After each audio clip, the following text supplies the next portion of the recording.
আজকে হচ্ছে দ্রাব্যতা পড়ব।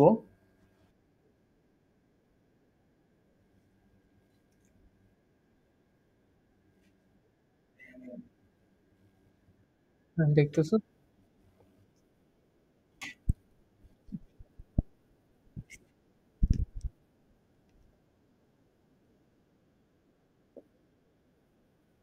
তো মিশ্রণ হচ্ছে দুই প্রকার হয়। মিশ্রণ তো আমরা বুঝি জিনিসটা কি।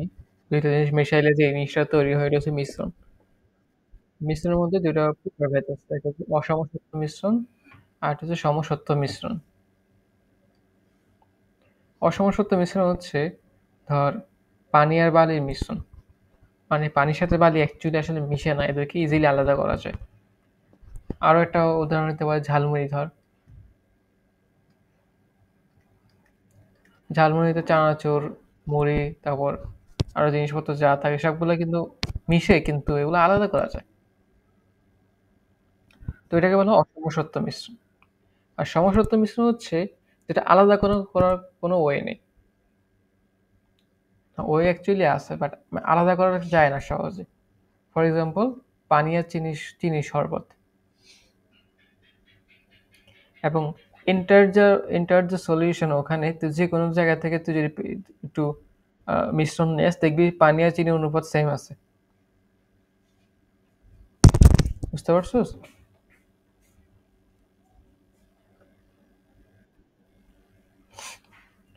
সমসত্ব মিশ্রণের ক্ষেত্রে তুই যদি সমসত্ব মিশ্রণে ধর যে কোনো জায়গা থেকে নিস, এখান থেকে একটু নিস, এখান থেকে একটু নিস, দুই জায়গায় উপাদানগুলোর যে অনুপাত সেম থাকবে। ধর পানি আর চিনি শরবতের কথা চিন্তা করছিস, এই জায়গা থেকে এক চামচ নিছিস, এখান থেকে তলা থেকে এক চামচ নিছিস, দেখবি যে এই জায়গায় পানি যতটুকু মিষ্টি, তলাগুলো এখানে গুলো এতটুকুই মিষ্টি। খুব ভালোভাবে মিশে যায় আর কি। বুঝতে পারছিস? তো এটাকে বলা হয়তো সলিউশন। আচ্ছা, তো দ্রবণে কি হবে? সংজ্ঞাটা কিরকম? সমসত্ব মিশ্রণ যার উপাদানগুলো ফিজিক্যালি উপায়ে পৃথক করা যায় তাকে, যায় না হবে আর কি, এখানে না। সমসত্ব মিশ্রণ যার উপাদানগুলো ফিজিক্যালি উপায়ে পৃথক করা যায় না তাকে দ্রবণ বলে। দ্রবণে দুই ধরনের জিনিস থাকে, একটা তো দ্রব, একটা তো দ্রাবক। ঠিক আছে? দ্রবণ হয় কি দ্রব আর দ্রাবক মিলে। দ্রব হচ্ছে যা দ্রবীভূত হয়, আর দ্রাবক হচ্ছে যার মধ্যে দ্রবীভূত হয়। তো চিনি শরবতকে যদি আমরা দ্রবণ চিন্তা করি,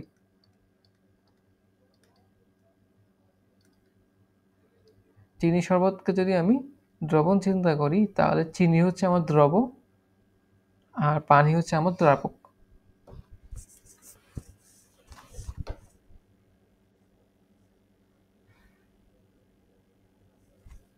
আর এভাবে বলা যায় যেটার পরিমাণ অ্যাকচুয়ালি বেশি থাকে ওইটাই হচ্ছে তো দ্রাবক, যেটা কম থাকে ওইটা দ্রবক।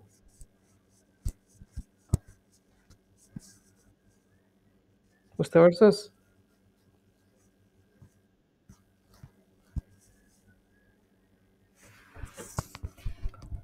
দেন হচ্ছে আহ, এই যে আমরা সলিউশন বা দ্রবণ পড়লাম, দ্রবণ তিন ধরনের অবস্থা থাকতে পারে।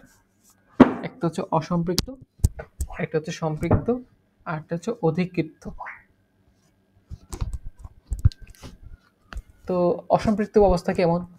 ধর একটা পানিতে, ধর পানিতে তোর 10 কেজি, ধর এখানে 1 লিটার পানিতে ধর 100 গ্রাম চিনি দ্রবীভূত হইতে পারে। মানে এই পানির ক্ষমতা হচ্ছে, ক্যাপাসিটি হচ্ছে কত, 100 গ্রাম চিনিকে সে দ্রবীভূত করতে পারবে। কিন্তু তুই চিনি দিছিস ওখানে ধর 70 গ্রাম, তাহলে সে কিন্তু আরো 30 গ্রাম অধিক মিশাইতে পারবে, গলাইতে পারবে, তাই না? তাহলে আমার যতটুকু আছে সেটা যদি তার ক্যাপাসিটির চেয়ে কম হয়, সেটাকে অসম্পৃক্ত বলা হয়। মানে এভাবে চিন্তা করতে পারস, তুই ধর 100 গ্রাম খাইতে পারস, কিন্তু তুই খাইছিস 70 গ্রাম, তাহলে 30 গ্রাম খাইতে পারবি। তো ক্ষুধা এখনো মিঠে নেই, তাহলে ওই অবস্থায় কি অসম্পৃক্ত অবস্থা বলা হয়। ওকে। স্যাচুরেটেড অবস্থা হচ্ছে যতটুক ক্যাপাসিটি ততটুকু খাইছিস। আমি যদি এখানে এটারে যদি 30 গ্রাম খাওয়াই দিই চিনি, তাহলে কি আমার খাইতে পারে 100 গ্রাম চিনি, আমি দিছি হচ্ছে 100 গ্রাম, তাহলে কি আমার কন্টেন্ট ইকুয়াল কি ক্যাপাসিটি হইল, সেটাকে আমরা স্যাচুরেটেড অবস্থা বলবো। তো স্যাচুরেটেড অবস্থা তো ছিল, আর এখানে যদি আমি আরো 10 গ্রাম যদি আমি অ্যাড করি, তাহলে সেগুলো কি দ্রবীভূত হবে, তার ক্যাপাসিটির বাইরে না? আমি যদি 100 গ্রামের বেশি 110 গ্রাম দেই, তাহলে কি 100 গ্রাম সে দ্রবীভূত করতে পারে, তার ক্যাপাসিটি হচ্ছে 100 গ্রাম। তো বাকি 10 গ্রামকে সে দ্রবীভূত করতে পারবে না, সেগুলো কি হবে, তলায় এরকম জমা হবে। ওই অবস্থাকে বলা হয় অধিক্ষিপ্ত, যখন আমার কন্টেন্ট ক্যাপাসিটির চেয়ে বেশি হয়। বুঝতে পারছোস?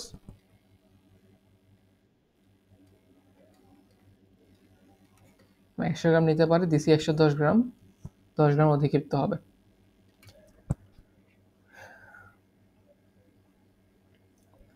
দেন হচ্ছে দ্রবণের উপর প্রভাবকারী রাশি। দ্রবণের উপর তাপমাত্রার একটা হিউজ ইম্প্যাক্ট আছে।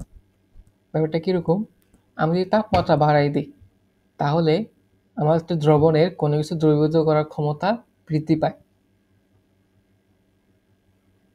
ঠিক আছে, তাহলে টেম্পারেচার বাড়াইলে আমার কি ক্যাপাসিটি, টেম্পারেচার বাড়াইলে আমার ক্যাপাসিটি বাড়ে। ঠিক আছে, আর টেম্পারেচার কমালে আমার ক্যাপাসিটি কমে। ফর এক্সাম্পল, আমরা চা বানানোর সময় আমরা চিনি দিই, তো প্রথমে চিনি নাড়ানাড়ি করলে অনেকগুলো চিনি কিন্তু তলা জমে থাকে, তাই না? তো যখন চুলাটা জ্বালাই দেওয়া হয়, তখন তাপমাত্রা বাড়া শুরু করে, তখন আস্তে আস্তে তলার চিনিগুলো দ্রবীভূত হয়। এটা খেয়াল করছোস? হ্যাঁ। তো এই জিনিসটা আসলে কেন হয়? নর্মালি তো হওয়ার কথা না। তো অ্যাকচুয়ালি হয় কি, আমার প্রথমে ধর আমার এটা দ্রবণ, সে হচ্ছে ধর 100 গ্রাম চিনি নিতে পারে, দ্রবীভূত করতে পারে। আমি ওখানে শুরুতে দিয়ে দিলাম 150 গ্রাম, তাহলে সে 100 গ্রামকে দ্রবীভূত করবে, আর 50 গ্রাম হচ্ছে তলা জমা পড়বে। যখন আমি তাপমাত্রা বাড়াই দিব, টেম্পারেচার বাড়াই দিব, তখন তার তার যে ক্যাপাসিটি সেটা বেড়ে 100 গ্রাম থেকে হয়ে গেল 150 গ্রাম। তখন কিন্তু বাকি যে এক্সট্রা যে অধিকৃত হয়েছিল সেগুলো কি আস্তে আস্তে দ্রবীভূত হবে। তার মানে টেম্পারেচার বাড়াইলে আমার ক্যাপাসিটি বাড়ে, টেম্পারেচার কমাইলে ক্যাপাসিটি কমে। বুঝতে পারছোস? তো সিমিলার সিনারি ধরে এভাবে চিন্তা কর। ধর একটা দ্রবণ, ধর আমার হচ্ছে 80 ডিগ্রি সেন্টিগ্রেড তাপমাত্রায় তার ধারণ ক্ষমতা হচ্ছে 100, আমি তারে 100 গ্রামই ধর চিনি দিলাম। ঠিক আছে, দেন 80 থেকে ধর কমায় ফেলে, আমি এটার তাপমাত্রা কমায় ফেলাম, ধর করলাম 20।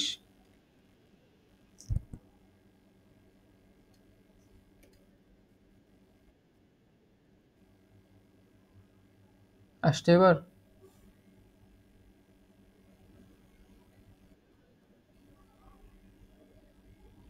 স্ক্রিন এরকম চলে গেলে তুই লিভ নিয়ে আবার জয়েন করবি। ঠিক আছে,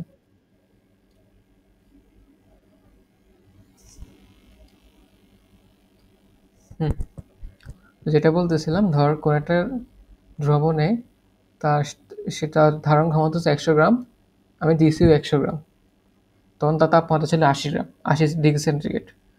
তাপমাত্রা চেঞ্জ হয় 20 ডিগ্রি সেন্টিগ্রেড হইলো, তখন তার যে ধারণ ক্ষমতা সেটা কমে হয়ে গেল ধর 60। তার মানে এবার সে 60 গ্রামের বেশি পারবে না এই তাপমাত্রায়। তাহলে আমরা তো দিছি কত, 100 গ্রাম না? তাহলে বাকি যে 40 গ্রাম সেটা কি হবে, তখন তলায় এরকম জমা হবে। বুঝতে পারছোস? মানে ও চায়ের যে ব্যাপারটা, ওটার উল্টা ঘটনা ঘটবে তাপমাত্রা কমাইলে। তাপমাত্রা বাড়লে যেরকম তলার চিনিগুলো দ্রবীভূত হয়ে যায় আস্তে আস্তে, তাপমাত্রা কমাইলেও দ্রবীভূত চিনি আস্তে আস্তে কি নিচে জমা হয়, অধক্ষিপ্ত হয়। বুঝতে পারছোস? আচ্ছা, ঠিক আছে। পরে কন্টেন্টের যে ক্যাপাসিটি বেশি হলে ওটা আমরা সুপার স্যাচুরেট বা অতিরিক্ত বলি। কন্টেন্ট ক্যাপাসিটির চেয়ে বেশি হলে এটা আমরা বেশি অধিকৃত বলি, যখন নিচের তলায় থাকে এগুলা, আর অতিরিক্ত হচ্ছে তলাগুলো যখন দ্রবীভূত হয়ে যায়। তারপর আর্দ্রতার একটা এফেক্ট আছে, চাপের এফেক্ট আছে, দ্রাবকের প্রকৃতির উপর এফেক্ট আছে। সব দ্রাবকে সেম পরিমাণ দ্রবীভূত হয় না। তো একটা জিনিস ধর, সোডিয়াম ক্লোরাইড, সেটা ধর পানিতে দ্রবীভূত হয় ধর ধর 100 গ্রাম, ঠিক আছে? প্রতি লিটারে 100 গ্রাম দ্রবীভূত হয়, ধরে নে একটু। সেটাই হয়তো ধর মিথেন বা মিথানলে ধর, বা ইথানলের ধর, আর ইথানলে দ্রবীভূত হয় 200 গ্রাম পার লিটার, ঠিক আছে? তো দ্রাবকের প্রকৃতি অনুযায়ী অনুযায়ী আমার দ্রাব্যতাটা বাড়ে কমে, বুঝতে পারছস? আচ্ছা,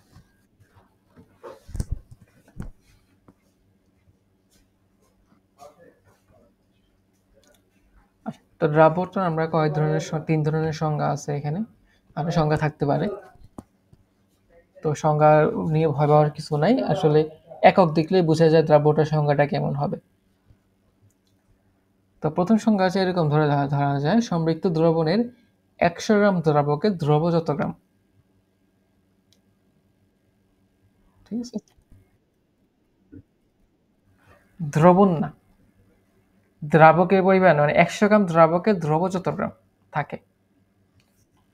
ধর একটা একটা একটা একটা লবণের স্যালাইনের টেস্ট করে তুই দেখলি যে 100 গ্রাম পানিতে তো লবণ আছে ধর 25 গ্রাম, 100 গ্রাম পানিতে লবণ আছে 25 গ্রাম, তাহলে লবণের দ্রাব্যতা পানিতে কি হবে? 25 গ্রাম পার 100 গ্রাম, বুঝছস?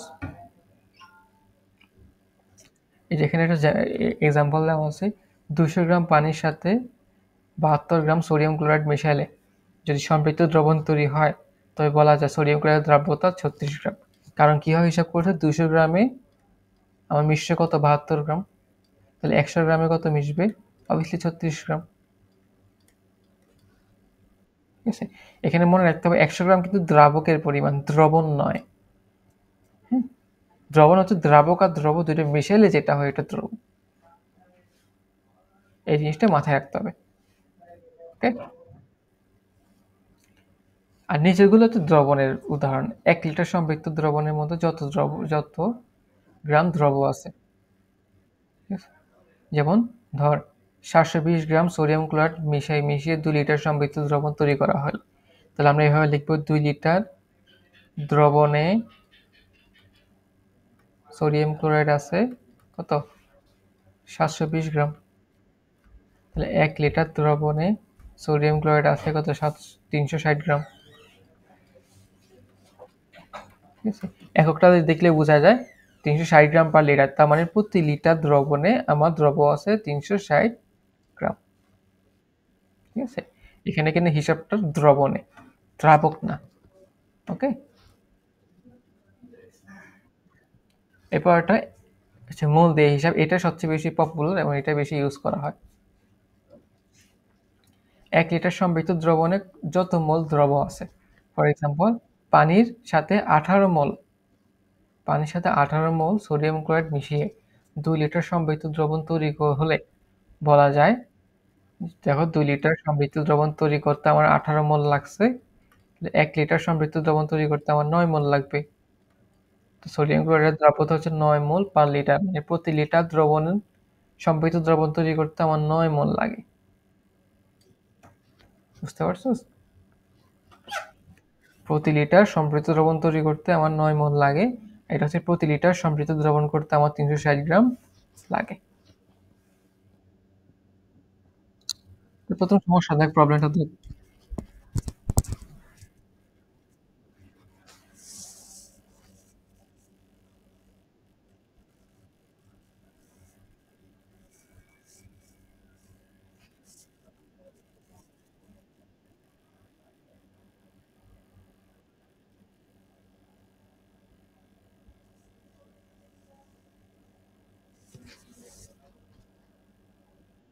ঠিক আছে, পড়ছস? 35 ডিগ্রি সেন্টিগ্রেড তাপমাত্রায় 20 গ্রাম সোডিয়াম ক্লোরাইডের সম্পৃক্ত দ্রবণ নেওয়া হলো। এই দ্রবণকে বাষ্পীভূত করে 5.295 গ্রাম শুষ্ক সোডিয়াম ক্লোরাইড পাওয়া গেল। 35 ডিগ্রি সেন্টিগ্রেড তাপমাত্রায় সোডিয়াম ক্লোরাইডের দ্রাব্যতা হিসাব করো। তার মানে দ্রবণ কত হচ্ছিল 20 গ্রাম না? এই হচ্ছে দ্রবণ। হ্যাঁ, আমরা জানি কি দ্রবণ সমান কি জানি? দ্রব প্লাস দ্রাবক। তো 20 গ্রাম দ্রবণ, দ্রব কত পাইছি? এটা বাষ্পীভূত যখন করা হয়েছে তখন এটা পানিটা শুকায় যাবে না, তখন যেটা থাকবে ওইটা কিন্তু দ্রব। সেটা কত পাইছি? 5.295। তার দ্রাবক কতটুকু ছিল সেটা কিভাবে বের করব? দ্রাবক ছিল 20 মাইনাস 5.295 করলে কত আসে? 14.705। তাহলে আমি দ্রাবকের পরিমাণ পেয়ে গেলাম।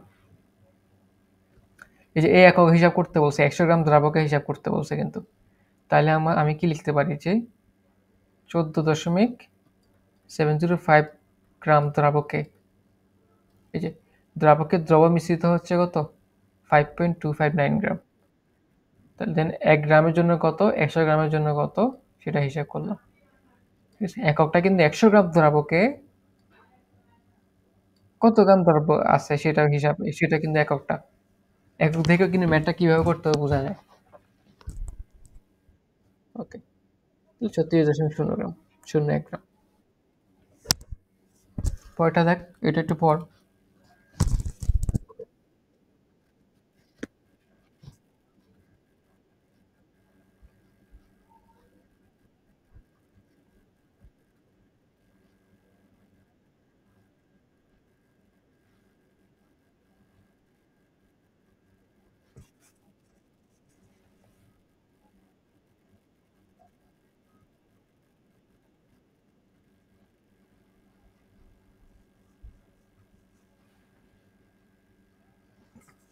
হুম, তাহলে 85 ডিগ্রি সেন্টিগ্রেড তাপমাত্রায় প্রস্তুত কোনো লবণের সম্পৃক্ত দ্রবণকে শীতল করে, ওই যে ওই হিসাব আর কি, শীতল করা একটা কেস দেখাইছি না, বলছিলাম না? হ্যাঁ, ওই হিসাব, ওইটা ধরে হিসাবটা করতে হবে। ছিল 85 ডিগ্রি সেন্টিগ্রেড, এই যে এটা ছিল 85, সেটা শীতল করে 30-এ নিয়ে আসা হয়েছে। তাহলে 85 ডিগ্রি সেন্টিগ্রেড তাপমাত্রায় তো দ্রাব্যতা হচ্ছে 150 গ্রাম, আর 30 ডিগ্রি সেন্টিগ্রেড তাপমাত্রায় দ্রাব্যতা হচ্ছে কত? 85 গ্রাম। তবে ওই পানিতে দ্রব প্রস্তুত ওই লবণের তবে পানিতে প্রস্তুত ওই লবণের 70 গ্রাম সম্পৃক্ত দ্রবণ হতে কত গ্রাম লবণ অবশিষ্ট হবে? মানে ওই পানির থেকে 70 গ্রাম যদি তুই নিয়ে চেক করস, তাহলে কত গ্রাম লবণ পাবি? ওকে, তো ধর এখানে এখানে 70 গ্রামই আছে। ঠিক আছে, এখানে কি 70 গ্রাম সম্পৃক্ত দ্রবণ আছে।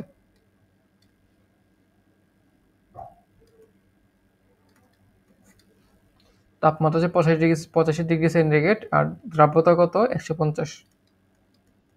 150 গ্রাম পার 100 গ্রাম, তাই না? এককটা। তার মানে কি 100 গ্রাম দ্রাবকে দ্রব আছে কত? 150 গ্রাম। ঠিক আছে, তার মানে আমার আমার দ্রব হচ্ছে 150, আর দ্রাবক হচ্ছে কত? 100। হ্যাঁ,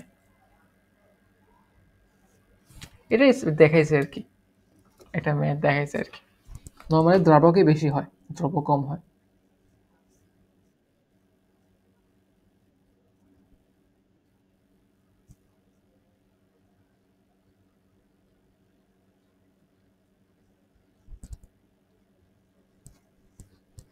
এখানে ক্লিয়ারলি বল, লিটারও হইতে পারে, সমস্যা নেই, লিটারও যে ধরতে পারো।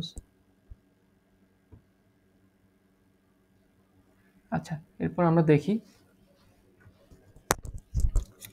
তো আমার দ্রব আর দ্রাবক মিলে কি 250 গ্রাম দ্রবণ হইল না? তো আমি 250 গ্রাম দ্রবণে আমার দ্রব থাকে কত? 150 গ্রাম। তার মানে এখানে দ্রবণ কত আছে 70 গ্রাম, রাইট? তাহলে 70 গ্রাম দ্রবণের দ্রব কতটুকু আছে সেটা আমি বের করি। 250 গ্রাম দ্রবণের দ্রব আছে 150, 70 গ্রামের জন্য আছে কত 42 গ্রাম। তার মানে 85 ডিগ্রি সেন্টিগ্রেডে আমার এই তরলটাতে, এই দ্রবণটাতে আমার দ্রব্য আছে কত 42 গ্রাম। এবার এখানে এটা দ্রাব্যতা কত 85, তাই না? তাহলে তাহলে 100 গ্রাম দ্রাবকে আমার দ্রব্য কত 85 গ্রাম থাকে হিসাব অনুযায়ী, যেহেতু দ্রাব্যতা 85। তাহলে দ্রবণ হচ্ছে 185 গ্রাম। 185 গ্রাম দ্রবণে আমার দ্রব্য কত থাকে 85। তা 70 গ্রাম দ্রবণে দ্রব্য থাকে কত 32.16। তার মানে এখানে দ্রব্য আছে কত 32.16। হ্যাঁ, তার মানে যখন গরম ছিল তখন এই পানিতে মানে এই দ্রবণে দ্রব্য আসলে 42 গ্রাম। আর যখন ঠান্ডা করা হয়েছে এই এই ইয়েতে দ্রবণে দ্রব্য আছে কত 32 গ্রাম। তো বাকিগুলো কই গেছে? বাকিগুলো হচ্ছে তলায় এভাবে জমা হয়েছে, ঠিক আছে? তাহলে কতটুকু জমা হয়েছে 42 থেকে 32 বাদ দিলে বের হয়ে যাবে অতক্ষয়ের পরিমাণ 42 মাইনাস 32। তো এই ম্যাটটা আরো একবার দেখ, দেখে বল বুঝছস কিনা ভালো মতো।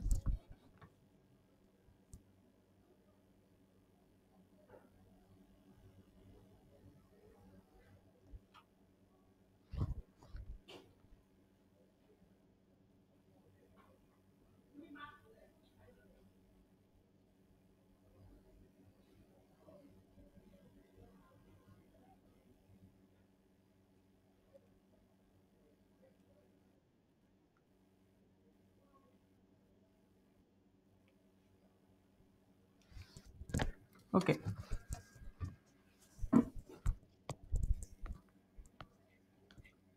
এটা দেখ।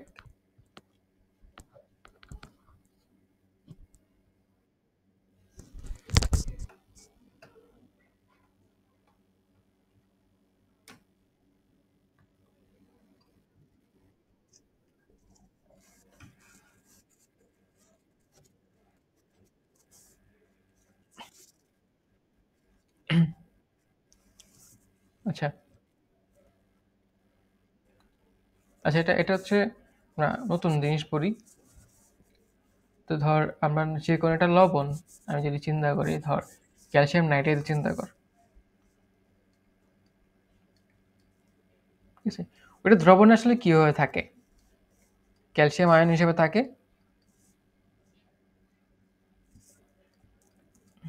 এভাবে থাকে, তাই না? ধর ফেরিক সালফেটের কথা চিন্তা কর, ওই কিভাবে থাকে?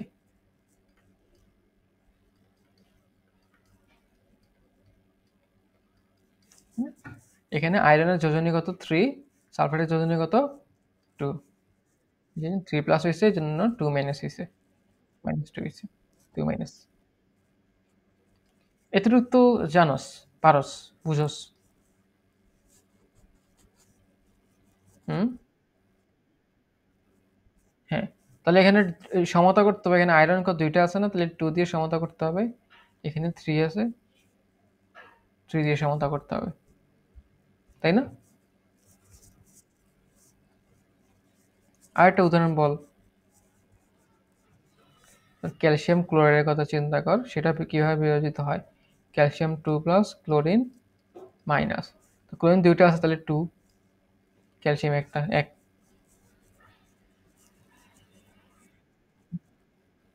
সোডিয়াম ক্লোরাইড, সোডিয়াম একটা, ক্লোরিন একটা, রাইট?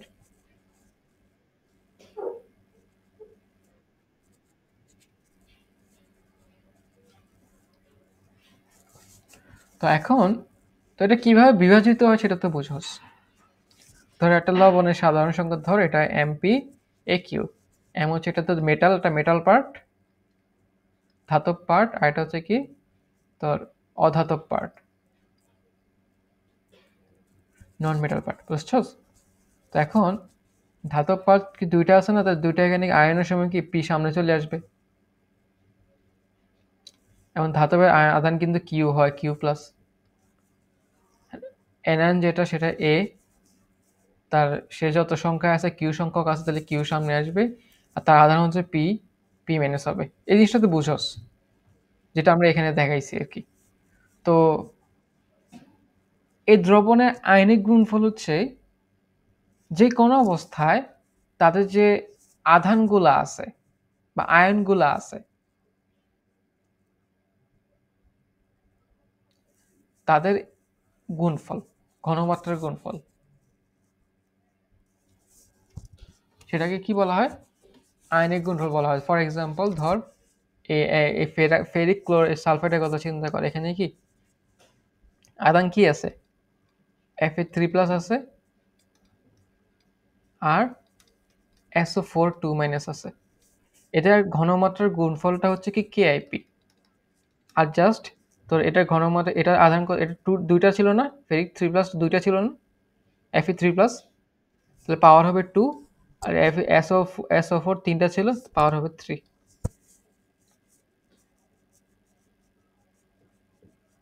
বুঝছস? এটাকে বলা হয় তার আয়নিক গুণফল, আয়নিক প্রোডাক্ট। ক্যালসিয়াম ক্লোরাইডের কথা চিন্তা হয়, ক্যালসিয়াম একটা, ক্লোরিন দুইটা, তাহলে এটা আয়নিক প্রোডাক্ট হবে কি ক্যালসিয়াম এর ঘনমাত্রা ইনটু, আমরা যে ক্যালসিয়ামের ঘনমাত্রাটা আমরা এইভাবে প্রকাশ করতেছি থার্ড ব্র্যাকেট দিয়ে, ঠিক আছে, ইনটু ক্লোরিনের ঘনমাত্রা, যেহেতু ক্লোরিন দুইটা আছে এই জন্য স্কোয়ার। অ্যাকচুয়ালি স্কোয়ার কেন আসে? ক্লোরিন দুইটা না, তাহলে একটা ঘনমাত্রা ক্লোরিন আর একটা ঘনমাত্রা কি ক্লোরিন, দেন দুইটা মিলে হয় এরকম স্কোয়ার হয় আর কি। বুঝতে পারছো?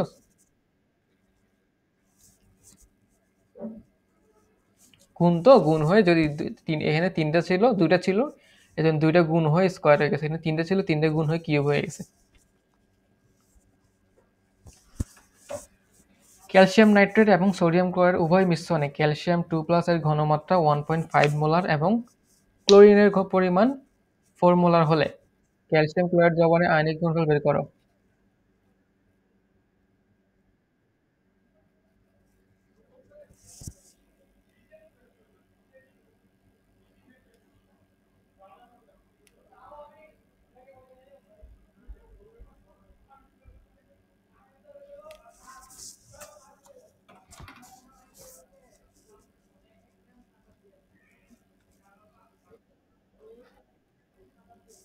এই জিনিসটা বুঝতে পারছস?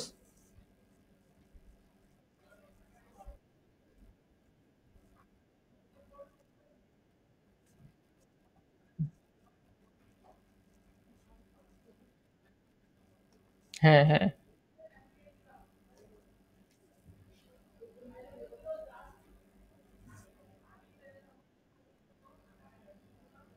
গুণ দিবে জাস্ট, যেটা হয় এটাকে আয়নিক গুণফল বলা হয়।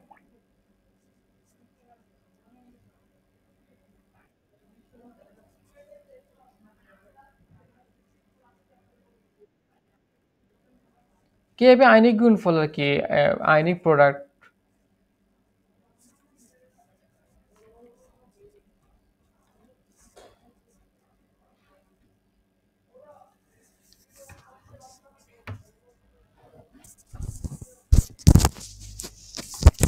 ফর এক্সাম্পল ধর ক্যালসিয়াম নাইট্রেট এবং সোডিয়াম ক্লোরাইড উভয় মিশ্রণে যখন মিশানো হয়েছে তখন দেখ এই দুইটা মিশাই কি উৎপন্ন করবে? ক্যালসিয়াম ক্লোরাইড উৎপন্ন করবে না, লবণ। তো সে ক্যালসিয়াম ক্লোরাইডের কেআইপি হচ্ছে ক্যালসিয়াম 2+, ক্লোরিন হচ্ছে 2, এটার উপরে স্কোয়ার। তাহলে ক্যালসিয়াম 2+ এর ঘনমাত্রা হচ্ছে 1.5, ক্লোরিনের ঘনমাত্রা হচ্ছে 4। তো জাস্ট এখানে বসাই দিব, বসালে কেআইপির মান পেয়ে যাব।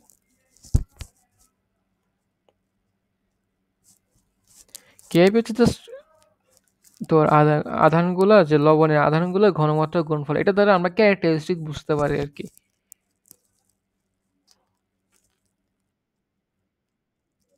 একক একক নির্দিষ্ট নাই এখানে, একক হচ্ছে স্কয়ার কিউব, এদের উপর ডিপেন্ড করে। একক যে কোনো কিছু হইতে পারে, মোল কিউব প্লাস লিটার কিউব হইতে পারে, মোল 4 প্লাস লিটার 4 এভাবে হইতে পারে, কত মোল বা লিটার হইতে পারে, এনিথিং, একক নির্দিষ্ট না।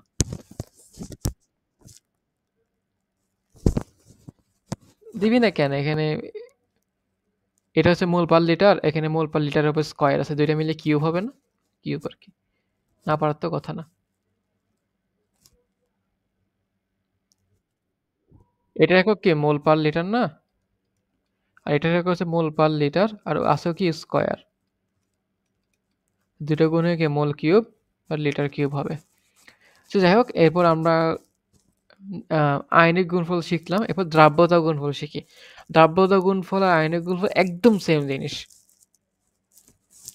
দেখ, যে কোনো একটা ধর আমরা ফেরিক সালফেটের কথা চিন্তা করি, আগে যা শিখছি একদম সেম জিনিস, জাস্ট পার্থক্য হচ্ছে আয়নিক গুণফল হচ্ছে তো লবণটির যে কোনো অবস্থার জন্য, আর দ্রাব্যতা গুণফল হচ্ছে তোর সম্পৃক্ত অবস্থার জন্য।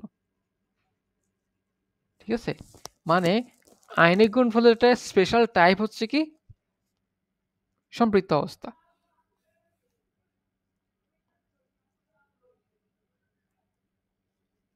বুঝতে পারছস?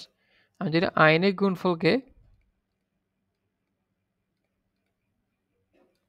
আমি কি করি, ধর সম্পৃক্ত অবস্থার জন্য চিন্তা করি, তাহলে যে জিনিসটা পাবো সেটা হচ্ছে কি দ্রাব্যতা গুণফল।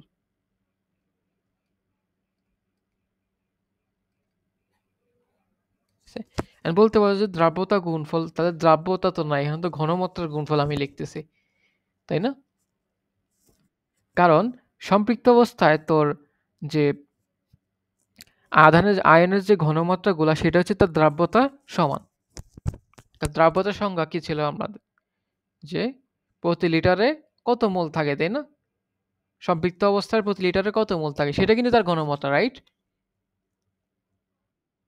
তার মানে সম্পৃক্ত অবস্থায় ক্ষেত্রে তার দ্রাব্যতা আর ঘনমাত্রা কি সেম জিনিস।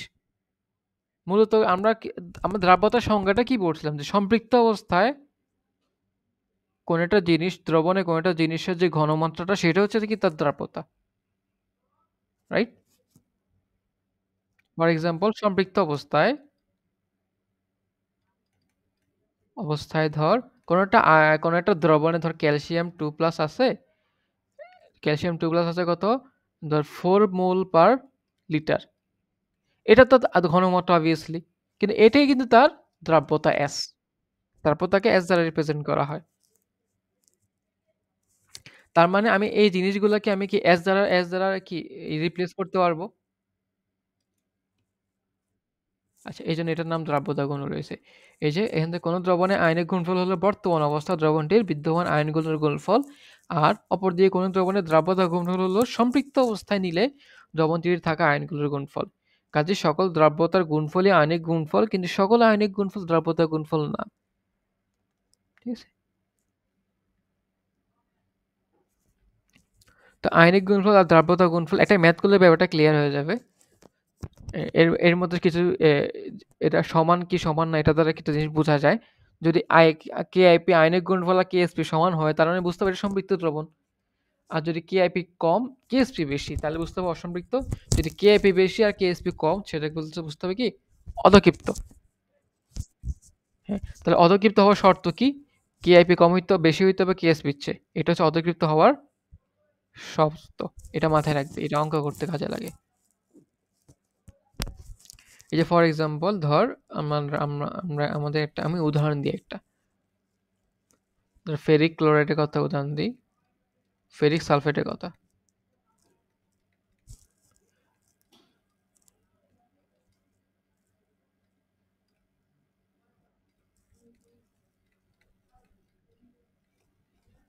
ঠিক আছে, এটা দ্রাব্যতা যদি হয় এস, এটা দ্রাব্যতা কি হবে 2s, তাই না? কারণ ধর এটা যখন লবণ ছিল তখন ধর দ্রাব্যতা এস, এটা যখন দ্রবণে যাবে তখন কি একটা একটা এই যৌগ থেকে দুইটা কি ফেরিক আয়ন পাওয়া যাবে না? তার মানে এটা দ্রাব্যতা যদি এস হয়, তাহলে এটা দ্রাব্যতা হবে 2s, এটা দ্রাব্যতা হবে 3s। ঠিক আছে, তাহলে আমি এটার এটার যদি কেএসপি জানতে চাই, কেএসপি সমান কি হবে, Fe3+ এরপর স্কয়ার SO4 2 মাইনাস এর উপর কি কিউব, এরকম আসবে। দেন Fe3+ এর জন্য দ্রাব্যতা কত 2s, 2s এখানে বসাই দিই, 2s স্কয়ার, এর দ্রাব্যতা কত 3s, 3s কিউব। ঠিক আছে, ফলে কি আসে 2s স্কয়ার মিলে 4s স্কয়ার ইন্টু কত 27 s কিউব। তো 4 কত,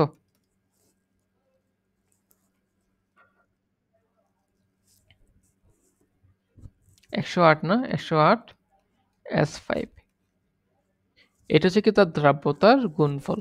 দেখ এখানে এস এর গুণ হয়েছে তাই না, এই জন্য আমরা দ্রাব্যতার গুণফল বলতেছি। তো নর্মালি হ্যাঁ, আয়নিক গুণফল হচ্ছে জাস্ট ঘনমাত্রাটা, জাস্ট এখানে ঘনমাত্রা গুণ হবে, কারণ আয়নিক গুণফলটা অ্যাকচুয়ালি যে কোনো অবস্থার ক্ষেত্রে প্রযোজ্য। যে কোনো একটা অবস্থায় আমার দ্রবণের যে আয়নগুলা, লবণটাকে যদি মিশালে যে দ্রবণের যে আয়নটা আছে, আয়নগুলার ঘনমাত্রার গুণফল। কিন্তু সেটা যদি সম্পৃক্ত অবস্থার ক্ষেত্রে হয়, ঠিক আছে, সম্পৃক্ত অবস্থায় দ্রবণের আয়নগুলোর ঘনমাত্রাটাই হচ্ছে তার দ্রাব্যতা, ঠিক আছে। সম্পৃক্ত অবস্থা কি, সম্পৃক্ত অবস্থায় ঘনমাত্রাটাই তো তখন আমরা দ্রাব্যতা বলি, ঘনমাত্রাই দ্রাব্যতা। তখন আমরা কি করি, সেই ঘনমাত্রাটা দ্রাব্যতাটা রিপ্লেস করি, ঠিক আছে, 2s 3s দিয়ে রিপ্লেস করে দেন আমরা দ্রাব্যতা গুণফল পাই। দ্রাব্যতা গুণফলটা জাস্ট সম্পৃক্ত অবস্থার ক্ষেত্রে, আর আয়নিক গুণফল হচ্ছে যে কোনো অবস্থার ক্ষেত্রে। বুঝতে পারছস? আমরা একটা ম্যাথ করি। সিলভার ক্লোরাইডের দ্রাব্যতা দেওয়া আছে, এর দ্রাব্যতা গুণফল কত। তো সিলভার ক্লোরাইড যেটা লবণ, ওইটা কিভাবে থাকে বলতো। সিলভার ক্লোরাইড, সিলভার একটা থাকবে, ক্লোরিন একটা থাকবে, ক্লোরাইড একটা থাকবে, তাহলে কে এস পি সমান কত হবে, সিলভারের ঘনমাত্রা ক্লোরিনের ঘনমাত্রা। যে সিলভারের ঘনমাত্রাটা আমরা যেহেতু দ্রাব্যতা গুণফল, তাহলে কি এটার ঘনমাত্রাকে আমরা রিপ্লেস করব এস দিয়ে, এটার ঘনমাত্রাকে রিপ্লেস করব এস দিয়ে, কারণ সিলভারের এটার ঘনমাত্রা যদি এটার দ্রাব্যতা যদি এস হয়, তাহলে এটার দ্রাব্যতা এসই হবে, এটার দ্রাব্যতা কি এসই হবে। তাহলে এটার ঘনমাত্রাকে আমি দ্রাব্যতা দ্বারা রিপ্লেস করলাম, এটা ঘনমাত্রাকে দ্রাব্যতা দ্বারা রিপ্লেস করলাম, এস আর এস গুণ হয়ে গেল S square K S P. তাহলে এস কত দেওয়া আছে, দ্রাব্যতা 1.3 10⁻⁵ মোল পার লিটার, তাহলে কে এস পি সমান কত,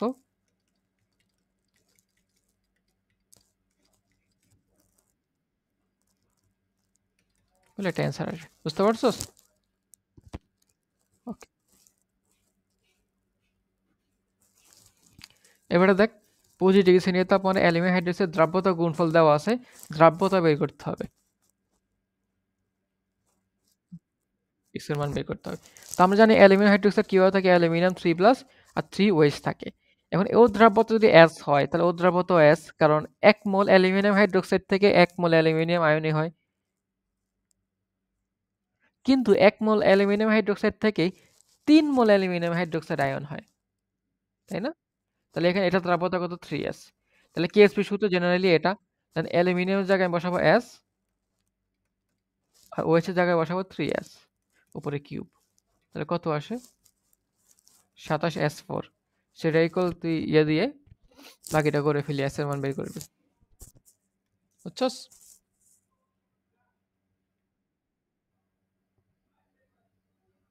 হ্যালো,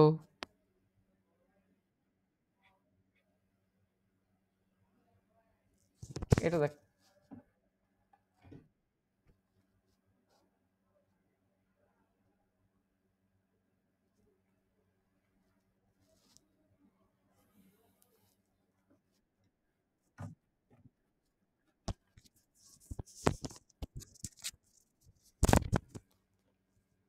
ঘনমাত্রা বের করতে হবে এফ, ফ্লোরিড আয়নের, ফ্লোরাইড আয়নের। তো 25 ডিগ্রি সেন্টিগ্রেড তাপমানে ক্যালসিয়াম ফ্লোরাইডের দ্রাব্যতা গুণফল দেওয়া আছে। তাহলে ক্যালসিয়াম ফ্লোরাইডের জন্য এস হয়, তাহলে ক্যালসিয়ামের কি 1s, আর ফ্লোরাইড আয়নের জন্য 2s হবে। তাহলে কেএস সমান কি 1s ইন্টু 2s উপরে স্কোয়ার, তাই না? এই জিনিসগুলো, এই যে স্কোয়ার দিতে গেলে অনেকে এখানে 2 দেয়, এখানে দিতে ভুলে যায়, অথবা এখানে দেয়, এখানে দিতে ভুলে যায়। যে জিনিসটা মাথায় রাখতে হবে। তো কেএসপি গুলো এটা হচ্ছে কেএসপি সমান 4s কিউব, সেখান থেকে এস এর মান বের করছিস কত, গ্রাম পার লিটারে এত। এরপর সম্পৃক্ত দ্রবণে, হ্যাঁ, এখন সম্পৃক্ত দ্রবণে এটার ঘনমাত্রা কত, 2s না? এই যে ঘনমাত্রার জায়গায় ফ্লোরিড আয়নের ঘনমাত্রার জায়গায় আমি কি বসাইছি, 2s বসাইছি না? তাহলে এস তো আমি জানি, 2 ইন্টু যেটা গুণ দিলে অ্যান্সার আসবে, ওইটা হচ্ছে অ্যান্সার।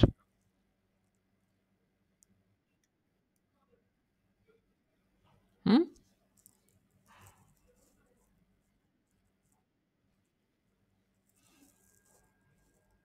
2F। এটা আচ্ছা, এই জিনিসটা দেখে তোর কেএসপির সংজ্ঞা কি হবে তোর? কেএসপিটা কি লিখবি? ক্যালসিয়াম 2+ ফ্লুইড আয়ন, এটা লিখবি না?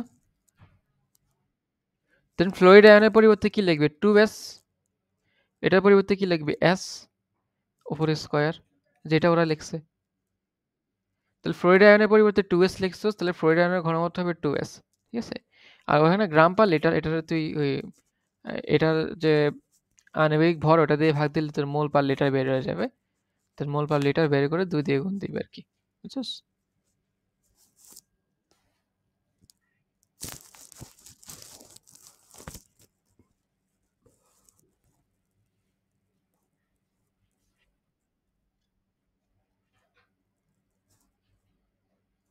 এটা দেখতে এটা পারবি কিনা।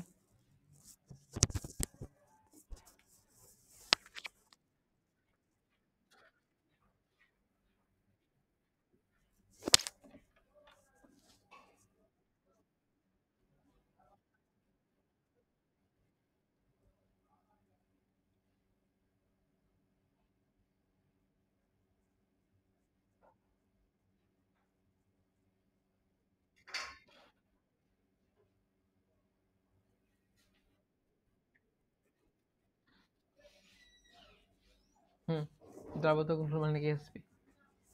দ্রাব্যতা বের করবি, দেন দ্রাব্যতা গুণফল বের করবি। হুম,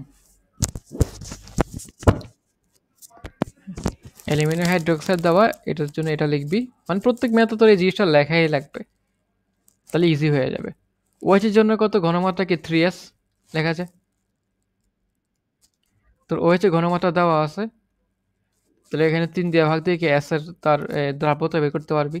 s বের হয়ে গেলে তুই এটার দ্রাব্যতা জানোস, এটার দ্রাব্যতা জানোস, এবং এটার ঘনমাত্রাটাও জানোস। কারণ এটার ঘনমাত্রা হচ্ছে s, এটার ঘনমাত্রা হচ্ছে s, সমৃদ্ধ অবস্থা অ্যাকচুয়ালি। তো দ্রাব্যতা বের করছো, সমৃদ্ধ অবস্থায় দ্রাব্যতা গুণফল কত? দ্রাব্যতা গুণফল এখান থেকে লেখা যায় KSP equal s into 3s cube. ঠিক আছে? s into 3s cube. তাহলে s তো আমি জানি এত, তাহলে KSP বের করতে পারবো না?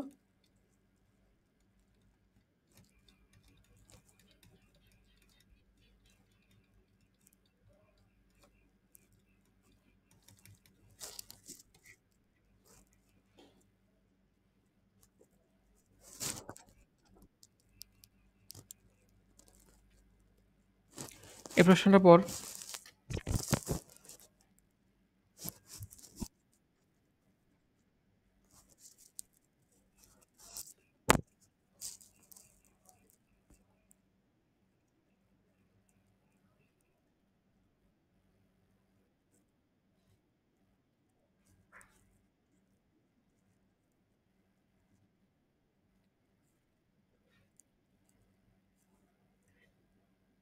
হুম,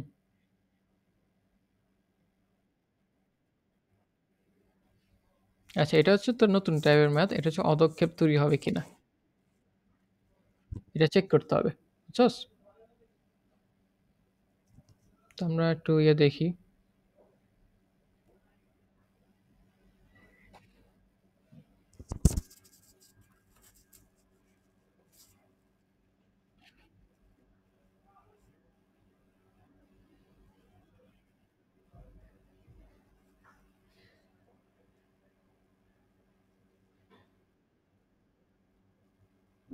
ওকে, দেখতেছস?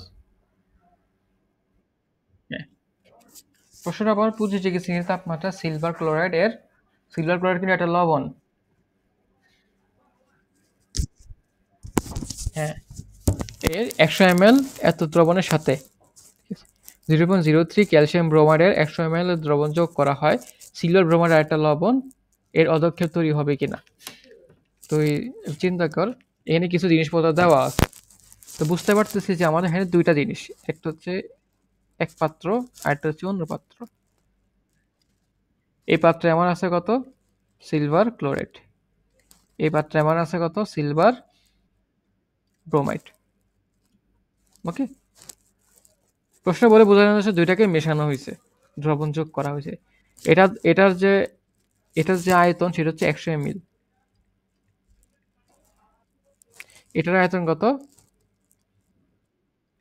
100 ml। এটার ঘনমাত্রা কত?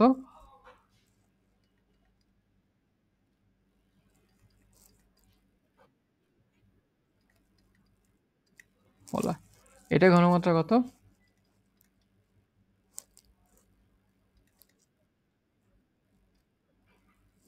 কই 03 মোলার। দুইটা মেশানোর ফলে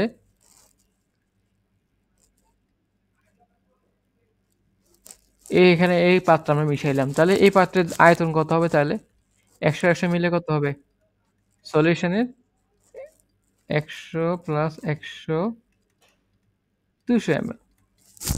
এখানে একটা লবণ তৈরি হবে। লবণটা কি? লবণটা হচ্ছে সিলভার ক্লোরাইড আর ক্যালসিয়াম ব্রোমাইড মিলে, অন্য কালার দিয়ে লিখি,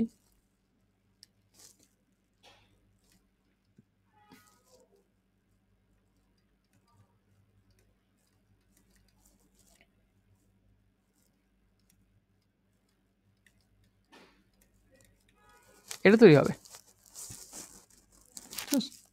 বুঝতে পারছোস? এবং এই লবণটা আধা আয়ন হিসেবে থাকবে। এখন বলতেছে এটা অদক্ষেপ হবে কিনা, এই লবণটা তলায় জমা পড়বে কিনা। তো আমরা কোনো জিনিস অদক্ষেপ হবে কি হবে না সেটা আমরা বুঝতে পারি তার কেআইপি এবং কেএসপি দ্বারা। তার কেআইপি যদি কেএসপির চেয়ে বড় হয়, ঠিক আছে, তাহলে আমরা বুঝবো যে সেটা অদক্ষিপ্ত হবে। কি বুঝবো? সেটা অদক্ষিপ্ত হবে। মানে এই দ্রবণ যতটুকু সিলভার ব্রোমাইড নিতে পারে তার চেয়ে বেশি উৎপন্ন হয়ে গেছে। আমার কথা বুঝতে পারছি? তো সিলভার ব্রোমাইডের তোর কেএসপি দেওয়া আছে। আচ্ছা, তো আমরা এটা সলভ করা শুরু করি। তো আমার এখানে দেখ, আমরা যখন মিশাবো সিলভার ব্রোমাইডের যদি কেআইপি কেএসপি দেওয়া আছে কেআইপি বের করলে হবে। আমি সিলভার ব্রোমাইডের কেআইপি বের করি। সিলভার ব্রোমাইড মানে হচ্ছে silver plus plus bromine minus, এটার কেআইপি কি হবে? সিলভারের ঘনমাত্রা আর ব্রোমিনের ঘনমাত্রার গুণফল, তাই না?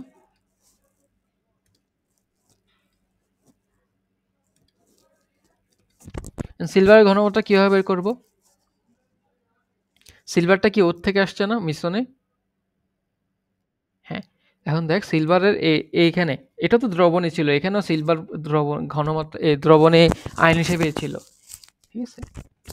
তো তো এখানে তার দ্রবণের ভলিউম ছিল কত? 100 ml। সে যখন এই পাত্রে আসবে তখন তার ভলিউম হয়ে যাবে কত? 200 ml। তাহলে ঘনমাত্রা অবভিয়াসলি কমে যাবে। কারণ একটা জিনিস চিন্তা কর, একটা জিনিস যদি ধর এটা শরবত ধর ঘন হয়েছে, এটার মধ্যে যদি পানি দিয়ে দেয়, আয়তন বাড়ায় দেওয়া হয়, সেটা পাতলা হয়ে যায় না? হ্যাঁ, তো সিমিলারলি এখানে আয়তন ছিল কম, ঘনমাত্রা ছিল বেশি। এখন আয়তন হয়ে গেছে বেশি, ঘনমাত্রা কমে যাবে না? তাহলে আমরা প্রথম পাত্রে চিন্তা করি, প্রথম পাত্রের জন্য। প্রথম পাত্রে আমার সিলভার ক্লোরাইড ছিল, সেখানে সিলভার আয়ন ছিল, ক্লোরিন আয়ন ছিল। সিলভার ক্লোরাইডের ঘনমাত্রা কত? 10^5। তাহলে এটার ঘনমাত্রা 10^5, ঠিক আছে। তখন তার ভলিউম ছিল, তাহলে M1 আমি জানি, ভলিউম ছিল কত? V1 100 ml। পরবর্তীতে ভি সলিউশন কত হয়েছে? 200 ml। তাহলে ভি এম সলিউশন মানে সলিউশনে গিয়ে আমার এর ঘনমাত্রার পরিবর্তিত করতে হবে, সেটাকে আমরা বের করতে হবে। তো we know that M1 V1 MS VS equal N। N হচ্ছে মোল সংখ্যা।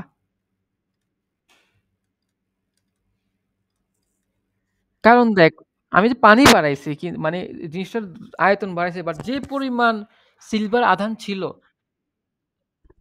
সেম পরিমাণ সিলভার আধান থাকবে না, কারণ এখানে তো লিকেজ হয় নাই বা বাইরে থেকে কেউ ঢেলে দেয় নাই,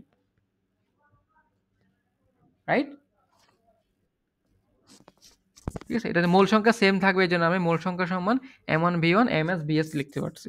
আমার লাগবে MS, তাহলে MS সমান কি লেখা যায়? M1 V1 আর VS। M1 কত? 10^5, VS হচ্ছে 100 ml। আর ভি এটা তো 200 ml। তো কাটাকাটি করলে আমার কত আসে?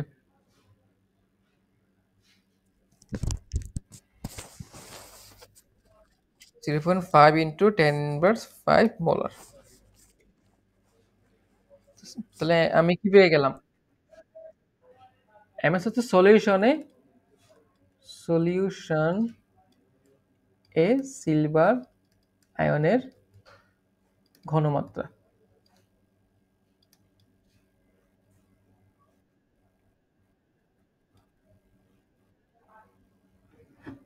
সলিউশন কোনটা, এটা না? এখানে কি সলিউশন হয়েছে নাকি?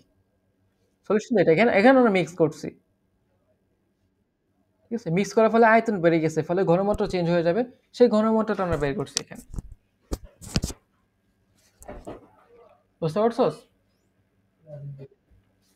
এখন আমরা যদি এর বাকিটা চিন্তা করি, অন্য পাত্রে অন্যটা আমার তো তাহলে সিলভার আধানের ঘনমাত্রা আমি পেয়ে গেছি।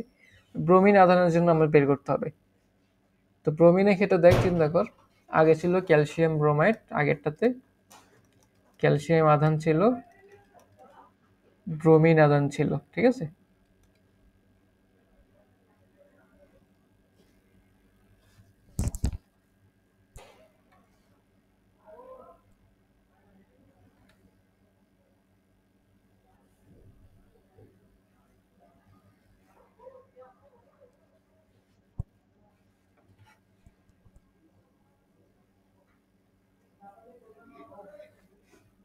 আচ্ছা, তো এটার ঘনমাত্রা ছিল কত? 0.03 দেওয়া।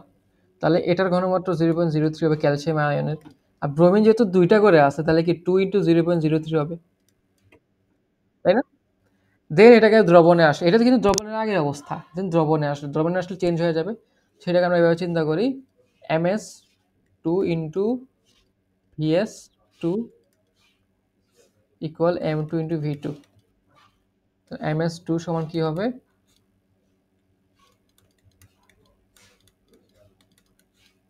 M2 কত? আসলে এখানে 2 ইন্টু 0.03, আর V2 ছিল কত? 100 ml ছিল। এখানে মিশানোর পর কত হয়েছে? 200 ml। তাহলে আমার MS2 কত হবে?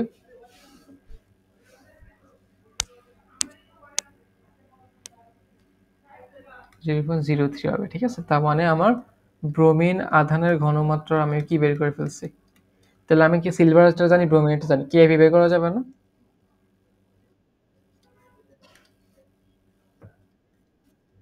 কেআইপি, কেএসপি কেন বের করব? কেএসপি তো দেওয়াই আছে আমার প্রশ্নে। আমি কেআইপি বের করে দেখবো যে এটা বড় হয় কিনা।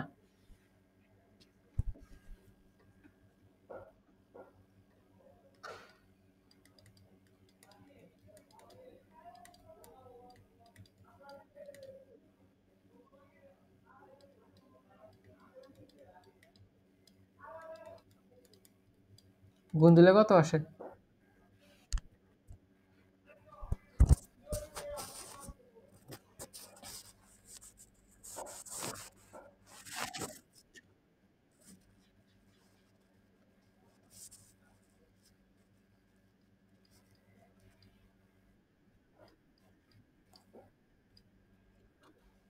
7। তাহলে আমার কেআইপি কি কেএসপি চেয়ে বড় হয়েছে? অনেক বড়, ঠিক আছে? এটা -13, আর এখানে হচ্ছে কত? মাত্র 7। তার মানে পদক্ষেপ পড়বে, here KIP is greater than KSP, তাহলে কি পদক্ষেপ পড়বে। তো এরকম আরো কিছু ম্যাথ আছে, এখানে আরেকটা ম্যাথ আছে। তারপর আমি এখানে কিছু অ্যাড করে দিছি। তো উদাহরণে, তোর বইয়ের উদাহরণে কিছু ম্যাথ আছে এরকম, ঠিক আছে? তো এগুলো সবগুলো করবি বাসায়, করে কোনো সমস্যা হয় কি না আমাকে জানাবি। আমি আমি এটার ভিডিও সহকারে দিয়ে দিচ্ছি যে সমাধান কিন্তু সমস্যা 2.55, এরপরে যতগুলো আছে সবগুলো করে ফেলবি, ঠিক আছে? আমি নেক্সট টাইম নেক্সট ক্লাসে সমাধান প্রভাব পড়াবো, এরপরে চ্যাপ্টার শেষ দিয়ে দেবো। সমায়ন প্রভাব পড়াবো, এরপর শেষ হয়ে যাবে।